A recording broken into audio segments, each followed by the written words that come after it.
Hello दोस्तों, आपके अपने YouTube channel Pankaj teaching centre पे आपका स्वागत है। मैं आज आपके लिए 31 से लेकर 40 तक सवाल लेकर आया हूं, जो आपको स्पेशल जो है रेलवे और एनटीपीसी का सवाल मैं लेके आया हूं। और ये जो सवाल मैं पढ़ा रहा हूं, जो बुक्स में पढ़ा रहा हूं, उस बुक का नाम है घटना चक्र।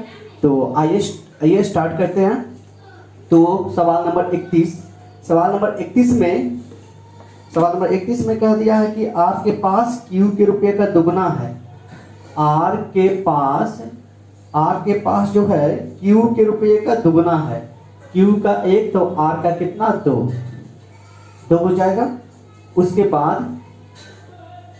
बाद कह दिया कि क्यू के पास आर से 4200 रुपया पाने के बाद, मतलब क्यू जो है, क्यू पैसा लेगा किससे, आर से कितना लेगा, 4200 रुपया अधिक लेगा। 4200 रुपया मतलब क्यू लेगा आर से।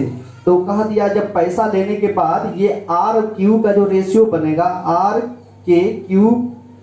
आर के पास क्यू का 1/4।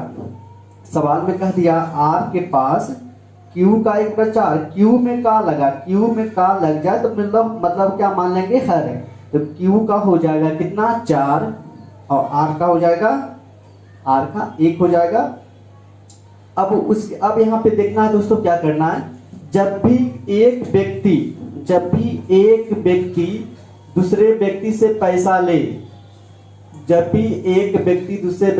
ले, तो क्या करेंगे, दोनों का योगफल बराबर करेंगे। जैसे कि आपको दिया है यहाँ सवाल में, क्या कर दिया कि आर पैसा देगा किसको, क्यू को। मतलब कह सकते हैं क्यू पैसा ले रहा है किससे, आर से। तो क्यू पैसा लेगा आर से कितना, सवाल में कहा दिया 4200।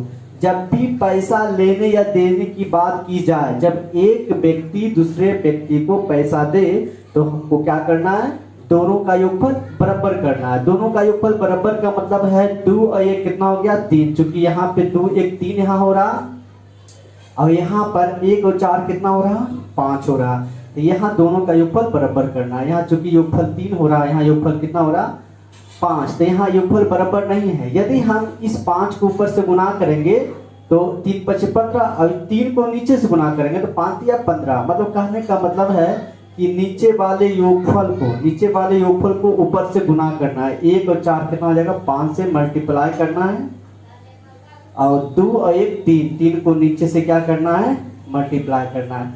ऊपर वाले योगफल को नीचे से गुना, नीचे वाले योगफल को ऊपर से गुना किए। अब सवाल के अकॉर्डिंग कह दिया कि जो है आर जो है क्यू को देता है कितना, 4200। आर जो है पैसा दे रहा है किसको, क्यू को। तो यहाँ आर के पास कितना था, 5 दूनी 10, और आर के पास हो गया कितना, 3। क्योंकि यहाँ पे पैसा आप देखा जाए तो आर के पास पहले था कितना, 10 रुपया। अब आर के पास कितना बचा है, 3 रुपया। मतलब 10 रुपया से 3 रुपया हो गया। इसका मतलब कितना, 7 रुपया घट गया किसके यहाँ, आर के यहाँ। तो 7 रुपया आर के यहाँ घट गया। इसका मतलब 7 रुपया क्यू के यहाँ बढ़ जाएगा, क्योंकि आर दे रहा क्यू को, 7 रुपया ना घटा। इसका मतलब ये 7 रुपया जो है ना, यही 7 रुपया किसको दे रहा, क्यू को दे रहा। तो क्यू यहाँ 5 कम 5, यहाँ चल दिया 12। यहाँ आप देख सकते हैं कि यहाँ 5 से कितना हो गया, पहले 5 था, अब हो गया 12। तो 5 रुपया से 12 रुपया हो गया। मतलब क्या रुपया बढ़ गया, 7 रुपया। यहाँ 7 रुपया वृद्धि हो रहा। सवाल में 4200 बोला कि अधिक मिला, लेकिन यहाँ हम चेक किए, यहाँ कितना, 7 रुपया अधिक मिला। पूछा क्या है, सवाल में पूछ दिया कि क्यू के पास आरंभ में कितने रुपए थे। क्यू के पास आरंभ में मतलब शुरू में कितना था, क्यू के पास 5 एकम 5 था। तो 5 से मल्टीप्लाई करेंगे, 7 से भागा देंगे, 7 42, 600 गुना 5 करेंगे तो कितना हो जाएगा आपका, 6 बचे 30, मतलब 3000 आपका ये आंसर हो गया। तो हमेशा याद रखना है दोस्तों, जब भी एक व्यक्ति दूसरे व्यक्ति को पैसा दे तो आपको क्या करना है, ऊपर वाले योगफल को नीचे से गुना, और नीचे वाले योगफल को ऊपर से गुना करेंगे। तो आइए सवाल नंबर देखते हैं 32, मतलब सवाल नंबर 32। सवाल नंबर 32 पे बात करेंगे। सवाल नंबर 32 में क्या कह दिया है, यदि 18x और 72 एक क्रमागत अनुपात में है तो x याद करें, मतलब x का वैल्यू निकालना है आपको। यहाँ दिया है 32 में, 32 में दिया है कितना, 32 में दे दिया आपका सवाल 18 है, x है और 72 है, 18x 72। तो इसको आप दो नियम से बना सकते हैं। सबसे पहले कहा दिया कि ये एक क्रमागत अनुपात में है। कर्मागत का मतलब होता है कि आपका जो ये दोनों का गैपिंग होगा वही ये दोनों का भी गैपिंग होगा, मतलब ये हम कह सकते हैं। कर्मागत का मतलब एक सीरीज में चलना। कर्मागत का मतलब होता है क्या, कर्मागत का मतलब एक सीरीज में चलना। सीरीज में जैसे 18 हुआ तो 18 18 दूनी 36, मतलब कह सकते हैं यहाँ 36 और 36 गुना 2 करेंगे कितना होगा 72। मतलब कह सकते हैं कि यहाँ जो है 2 के मल्टीपल में, 2 का मल्टीपल में यहाँ पर भी। तो यहाँ ऑप्शन के अकॉर्डिंग आप देख सकते हैं। ऑप्शन में आपका कितना दिया है, ऑप्शन में आपको यहाँ 4 ऑप्शन दिया है। 4 ऑप्शन में 36 है, 54 है, 18 है। 36, 54, 18 और 72। तो आप देख सकते हैं कि यहाँ 36 है आपका, 18 दूनी 36, 2 का मल्टीपल है, यहाँ भी 2 का मल्टीपल करने के बाद 72 आ जाता है। इसका मतलब आपका आंसर कितना होगा 36, 36 हो जाएगा आंसर। नहीं तो आप एक नियम से और बना सकते हैं। चलिए मैं उस नियम पे भी बात करूंगा। जैसे कि सवाल में कहा दिया कि 18 दिया है, 18 फिर x फिर कितना दिया है 72। यहाँ कहा दिया कि 18x 72 एक क्रमागत अनुपात में। कर्मागत अनुपात का मतलब होता है कि क्रम में चलेगा। जो 18:x का रेशियो होगा वही x अनुपात कितना का होगा 72 का। मतलब जो 18x का रेशियो होगा वही x और 72 का रेशियो होगा। अब इसको हम हल करेंगे। अब देखेंगे सवाल में क्या कह दिया है। सवाल में यहाँ पर 18x और x 72 का जो रेशियो दोनों बराबर चलेंगे। अब हम जानते हैं कि यहाँ 18:x बीच में बराबर है, x अनुपात 72 यहाँ बीच में बराबर आपका दिख रहा है। तो आप क्या करोगे, नजदीक को गुना नजदीक से और दूर को गुना दूर से। मतलब x गुना x करेंगे, मतलब नजदीक को गुना नजदीक से करना है और दूर को गुना दूर से करना है। तो x गुना x कितना हो जाएगा x स्क्वायर। फिर 18 गुना, चूंकि आप दूर को गुना दूर से करेंगे तो यहाँ हो जाएगा 18 गुना 72, 18 गुना 72। अब यहाँ देखोगे आप कि ये जो है 18 गुना 72 करने के बाद आपका कितना हो जाएगा। चलिए मैं करके बता देता हूँ। 18 36 के 6 बाकी 3, 28 26 से 126 और 3 129, 1296 आ रहा। और हम जानते हैं कि x स्क्वायर जो है पट जाएगा तो क्या हो जाएगा रूट में, और 1296 का रूट कितना होता है 36। मतलब आंसर कितना हो जाएगा 36 हो जाएगा। अब देख सकते हैं ऑप्शन में ए दिया है, का आंसर इसका ए होगा। तो अब सवाल नंबर हम चलेंगे, सवाल नंबर 33, मतलब सवाल नंबर 33 में। सवाल नंबर 33 की बात करेंगे। 33 में कहा दिया कि ए बी तथा सी के मासिक वेतन का अनुपात 2 3 5 है। चलिए ए है, बी है और सी है। 2 3 और कितना है 2 3 5। यदि सी का मासिक वेतन ए के मासिक वेतन से 1200 अधिक है, सी का मासिक वेतन जो है ए से कितना 1200 अधिक। यहाँ पे देख रहे हैं सी का है 5, ए का है 2, तो यहाँ 2 से 5 हो गया, कितना अधिक है 3 अधिक है। क्योंकि सवाल में क्या है कि 1200 अधिक, लेकिन यहाँ हम देख रहे थे कितना अधिक हो रहा 3 अधिक। तो अधिक का तुलना अधिक से। अब सवाल में क्या पूछा है कि बी का वार्षिक वेतन क्या है, बी का पूछ रहा। तो आप जानते हैं बी का वार्षिक वेतन कितना है, बी का 3, तो 3 से मल्टीप्लाई करोगे, 3 से काटोगे, 3 चौका 12, 400 चतिया 1200 ही इसका आंसर आ जाएगा। ये मासिक वेतन दिया है, सॉरी मासिक वेतन आपका ये मासिक है, ठीक है। तो ये ए का मासिक वेतन 2 है, बी का 3 और सी का 5। यदि हम जानते हैं कि 1200 अधिक यहाँ सवाल में कितना अधिक है 3 अधिक, तो हमको बी का पूछा, बी का कितना है 3, तो 3 का 3 गुना 1200 करेंगे कितना हो जाएगा 3 गुना मतलब 400 चतिया 1200।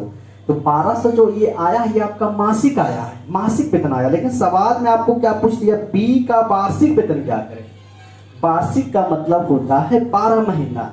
तो हम जानते हैं कि मासिक वेतन निकल के आया कितना, मासिक का मतलब 1 महीना, 1 महीना का वेतन है 1200। तो बी का 1 महीना का वेतन कितना है 1200, बी का 1 महीना का 1200। तो यहाँ वार्षिक मतलब 12 महीना का पूछा है, तो 1 महीना का 1200, तो 12 महीना का 1200 गुना 12, तो 144 पे डबल जीरो हो जाएगा। मतलब कह सकते हैं यदि आपको वार्षिक पूछेगा वार्षिक, तो वार्षिक में आपका हो जाएगा 1200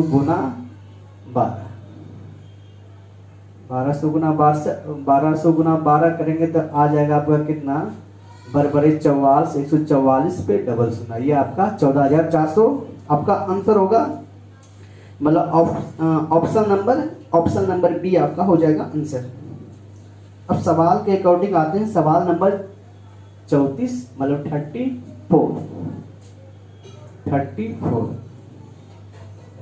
34 में क्या कह दिया है, कर्मचारी की 3 श्रेणी है, 1, 2 और 3 श्रेणी के अनुपात मिलता है। यदि उन्हें क्रमशः 5%, 10% और 15% की वेतन वृद्धि मिले तो उनका वेतन का नया अनुपात क्या होगा। यहाँ सवाल देखिए क्या कर दिया कि 5% वृद्धि होगा, 10% वृद्धि होगा, 15% वृद्धि होगा। तो मैं आपको थोड़ा सा बेसिक बताता हूँ पहले, है ना।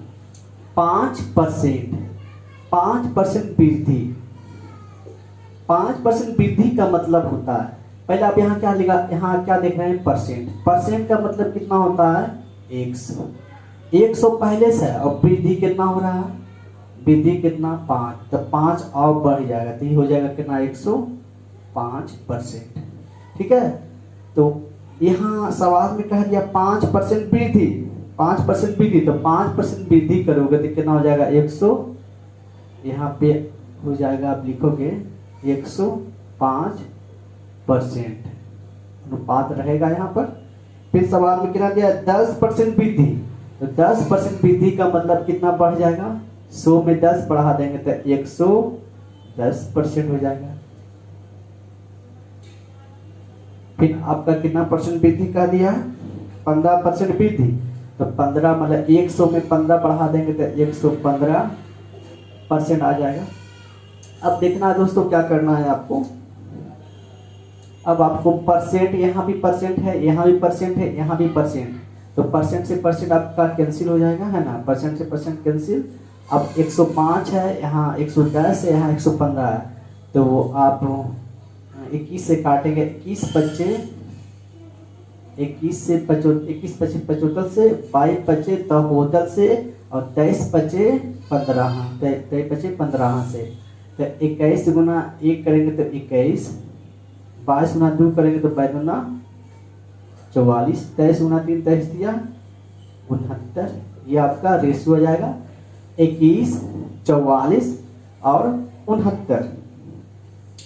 अब देख सकते हैं ऑप्शन कितना हो जाएगा, ऑप्शन नंबर ए आपका आंसर हो जाएगा, ऑप्शन नंबर ए हो जाएगा, ये आपका आंसर। सवाल नंबर 35 पे आते हैं, सवाल नंबर 35 पे बात करेंगे। 35 में कहा दिया है कि एक निश्चित पार्टी में पुरुष एवं औरत की संख्या के बीच 1:2 के अनुपात में था। ठीक है, 1:2 के अनुपात में था, परंतु जब 2 पुरुष एवं 2 औरत ने पार्टी छोड़ दिया तो यह अनुपात 1:3 बन जाता है। तो पार्टी में कितने लोग उपस्थित थे।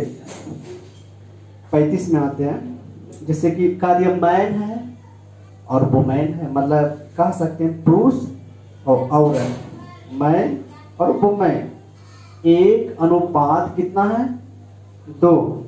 अब कह दिया है कि 2 पुरुष और 2 औरत ने पार्टी छोड़ दिया। जब 2 पुरुष और 2 औरत पार्टी छोड़ के चला गया तो इसका रेशियो जो बनता है वो 1:3 कितना बनता है, 1:3 बनता है, 1:3। तो पार्टी में कितने लोग उपस्थित थे, मतलब शुरू में पूछा है, मतलब पार्टी छोड़ने के पहले जब 2 पुरुष 2 औरत जब पार्टी में ही थे, अभी छोड़ के नहीं गए हैं, जब छोड़ के नहीं गए थे तो उस समय कह दिया उस समय पार्टी में कितने लोग उपस्थित थे, मतलब उस समय पार्टी में कुल कितना व्यक्ति था, जब औरत और पुरुष नहीं छोड़ा था तब। तो चलिए मैं इसको आपको दो नियम से बतलाता हूँ, है ना।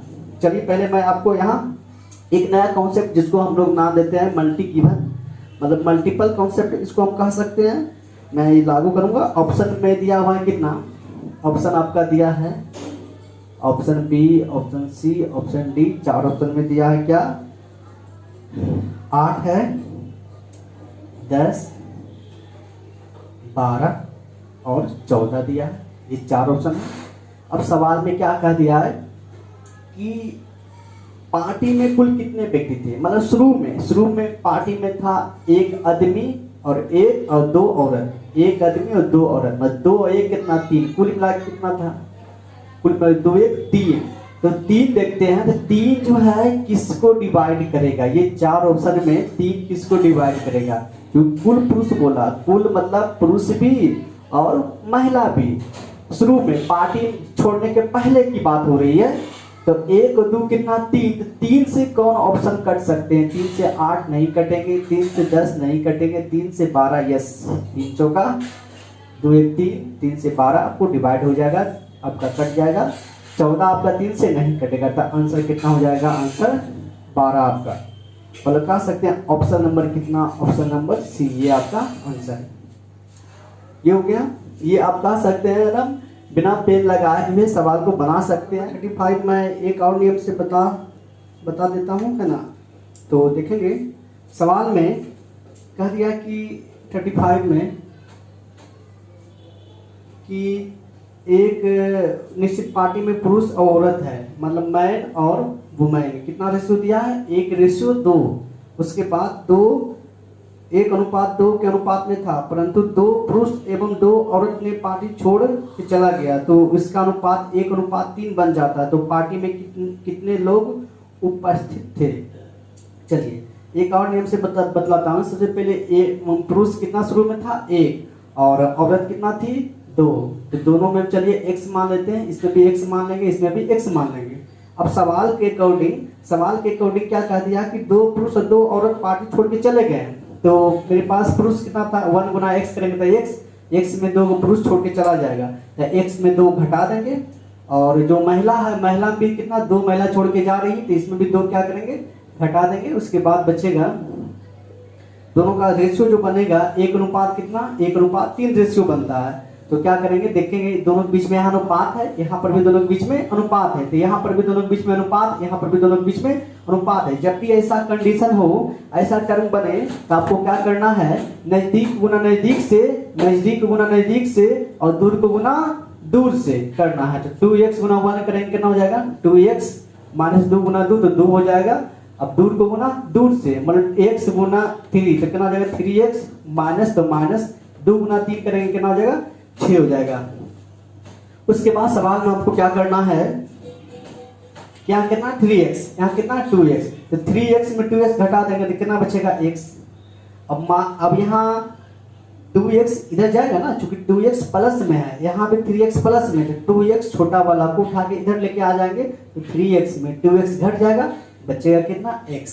अब आपका -6 है, तो -6 है, तो -6 को इधर लाएंगे तो हो जाएगा +6, अभी माइनस में है, लेकिन जब बराबर के ई पट्टी आप लाओगे, 6 को ई पट्टी लाओगे तो प्लस में हो जाएगा, तो +6 में -2 जाएगा तो कितना, 4, मतलब x का मान कितना आ गया, x का मान आपका 4 आ गया। अब यहाँ पे सवाल में कह दिया कि पार्टी के शुरू में कुल कितना उपस्थित थे, मतलब पार्टी में स्टार्टिंग में कितना व्यक्ति था, शुरू में जब पार्टी छोड़ के जाने के पहले कुल संख्या कितना था, 1x यहाँ पे दिया हुआ है, 2x यहाँ पर, 2x और 1x, कुल मिला के 3x, 2x और x, कुल मिला के 3x हो जाएगा। अब x का मान कितना लाए हैं आप, x का मान हम लोग लाए हैं, x का मान 4, तो 3 गुना 4 कितना, 12, आपका आंसर कितना हो जाएगा, 12।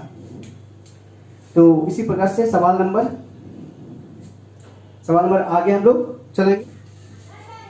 सवाल नंबर 36 में क्या कर दिया है कि 2500 रुपये निवेश कर एक व्यापार प्रारंभ किया। 2500 रुपया दिव्या जो है 25,000 रुपया निवेश कर एक व्यापार प्रारंभ किया। अब 6 महीने बाद रीता जो है 6 महीने बाद रीता 40,000 रुपया निवेश कर उस व्यापार में शामिल हो गई। 2 वर्ष के बाद लाभ का अनुपात क्या होगा? 2 वर्ष के बाद लाभ क्या होगा? तो थोड़ा सा मैं बेसिक पे आऊंगा। क्योंकि आप जानते हैं कोई भी पूंजी, जैसे कि आप कोई बिजनेस स्टार्ट कर रहे हैं तो आपको लाभ कब प्राप्त होता है? लाभ आपको तब होगा जब आप पूंजी लगाएं। पूंजी लगाने के बाद कुछ समय भी देना होता हो।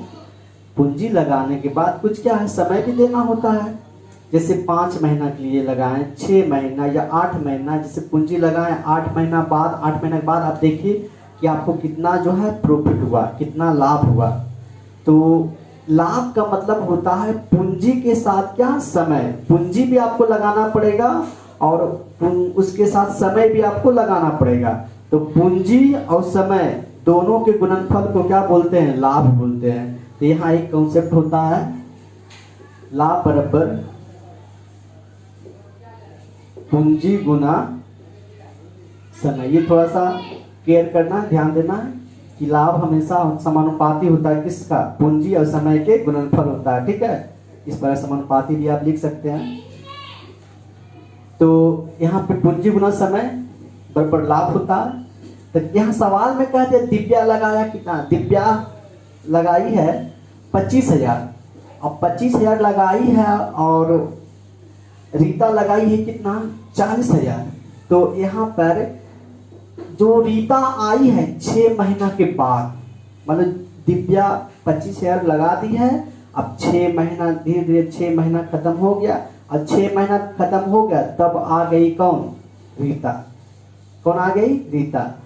तो अब सवाल में यहाँ कहा दिया कि कुल मिला के टाइम आपके पास कितना रहा? 2 वर्ष। 2 वर्ष का मतलब 24 महीना। 2 वर्ष का मतलब 24 महीना। ये 24 महीना है तो ये 6 महीना बाद आया ना। 24 में क्या करेंगे? 6 घटा देंगे तो कितना आएगा? 18। तो मतलब कह सकते हैं रीता जो रही है बिजनेस में कितना? 18 माह। 18 माह।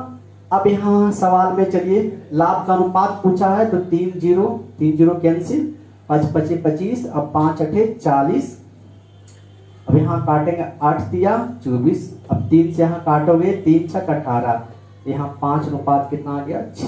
ये आपका लाभ का अनुपात हो गया। सवाल नंबर 37 में क्या कर दिया? मेरे खर्च और बचत का रेशियो कितना दिया है? सवाल नंबर 37 में खर्च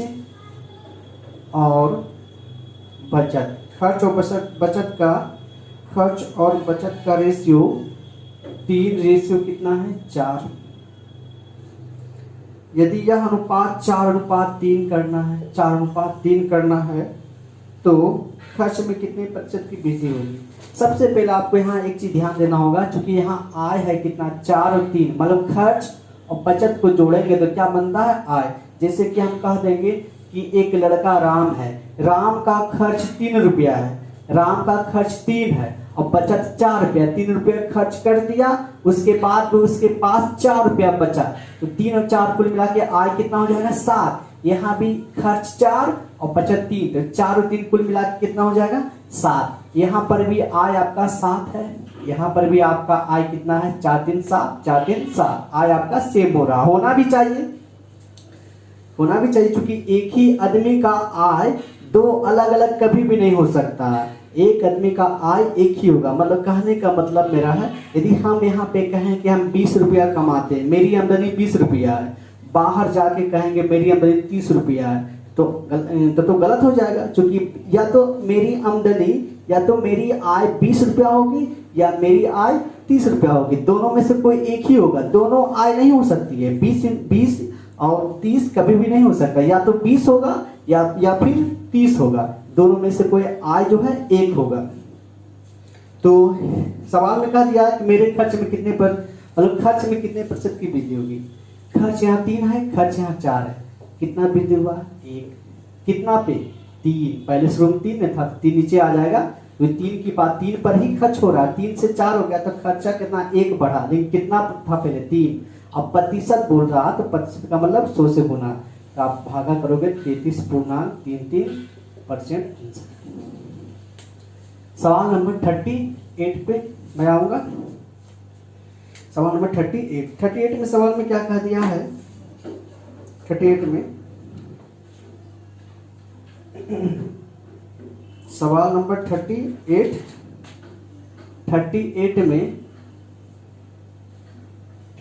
में सवाल आपका कह दिया कि ए बी सी का आय जो रेशियो है 1:3:2 है। तो ए बी सी का आय जो होगा 1:3:2। अब सवाल में करें सी बराबर 4, सी का मान कितना है 4, यहाँ सी का मान कितना है दोस्तों 2, सी का मान 4, यहाँ सी का मान 2, सी का तुलना सी से। पूछा है क्या बी का आय क्या होगा, बी का आय निकालना है कैसे, √3 से गुना, तो यहाँ होगा 4 √2 से काटेंगे ना, 2 से काटेंगे तो 2√3 आपका आंसर।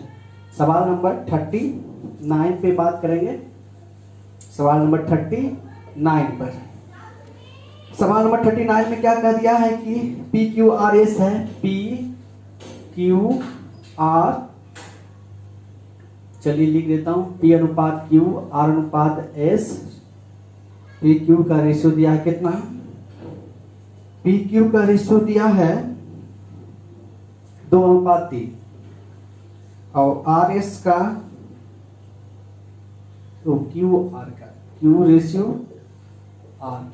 का Q अनुपात R का जो अनुपात दिया है 3:4 और R/S का रेशियो जो दिया है यहाँ पे ये आपका S लिखा हुआ है ना, इसको 5 मत समझना, आप S समझोगे।